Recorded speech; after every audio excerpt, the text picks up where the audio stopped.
Bro சேலத்துக்கு போய் tea குடிச்சாங்க bro. அக்கா இது உங்களுக்கே ஓவரா தெரியல, ஒரு டீ குடிக்க சேலத்துக்கு போகணுமா? இருந்தாலும் நீங்க சொல்லிட்டீங்க, உங்களுக்கா சட்டுன்னு போய் பட்டுன்னு முடிச்சிடலாம். ஆல்ரெடி பண்ணியாச்சு, எப்படின்னு போய் பாத்துறாங்க. மக்கா காலங்காலத்துல நீங்க சொன்ன டாஸ்க் முடிச்சாலும் சேலத்துக்கு சட்டுப்புன்னு பஸ் ஏறியாச்சுங்க.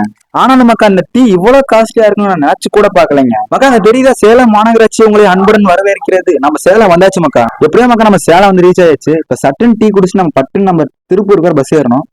அப்புறமாக்கா பஸ் ஸ்டாண்ட் சென்டர்ல ஆவின் பழகம் ஒன்று இருந்துச்சு, அங்க போய் டீ கடை டோக்கன் வாங்கிட்டு வந்துட்டாங்க. அப்புறம் டோக்கன் வாங்கிட்டு டீ வாங்க போயாச்சு. அந்த அக்கா டீயை ஸ்டைலா ஆத்தி நம்ம கையில கொடுத்துட்டாங்க. மக்கா இந்த ஒரு டீயை குடிச்சு 100 கிலோமீட்டர் டிராவல் பண்ணி வந்திருக்கேன். ஆனா மக்கா அவ்வளோக்கா டீ ஒர்த்து இல்லைங்க. மக்கா நம்ம டீயை முழுசா குடிக்கக்குள்ளே நம்ம பஸ் வேற வந்துருச்சுங்க. ஏன்னா இந்த பஸ்ஸை விட்ட வேற 1 மணி நேரம் ஆகுமாமா அடுத்த பஸ் வரக்கு. சரி சட்டன் டீ குடிச்சு பட்டுன்னு பஸ் ஏறியாச்சு. மக்கா நீங்க சொன்ன மாதிரி சேலத்துல போய் டீ குடிச்சு இந்த டாஸ்க்கு முடிச்சாச்சு. நான் ஸ்டார்டிங்ல சொன்ன மாதிரி இந்த டீயோட ரேட் ரொம்பவே காஸ்ட்லி தான் சொல்லணும். டீயோட ரேட் என்னமோ 10 ரூபா தான். அதை நம்ம போய் குடிக்க போன இடத்துக்கான செலவு தான் 100 ரூபா டிக்கெட்டு. 10 டைம் போயிட்டதுனால 200 ரூபா, ஆக மொத்தம் 210 ரூபா. அதே மாதிரி காலைல 7 மணிக்கு போனேன். இப்போ டைம் பார்த்தீங்கன்னா 4:05. 4 பேர் வீட்டுக்கு வந்திருக்கேன். ரொம்பவுமே கஷ்டப்பட்டு இந்த டாஸ்க் பண்ணியிருக்கேன். எனக்காக ஒரே ஒரு லைக் பண்ணிட்டு இந்த சேனலை சப்ஸ்கிரைப் பண்ணிட்டு போங்க.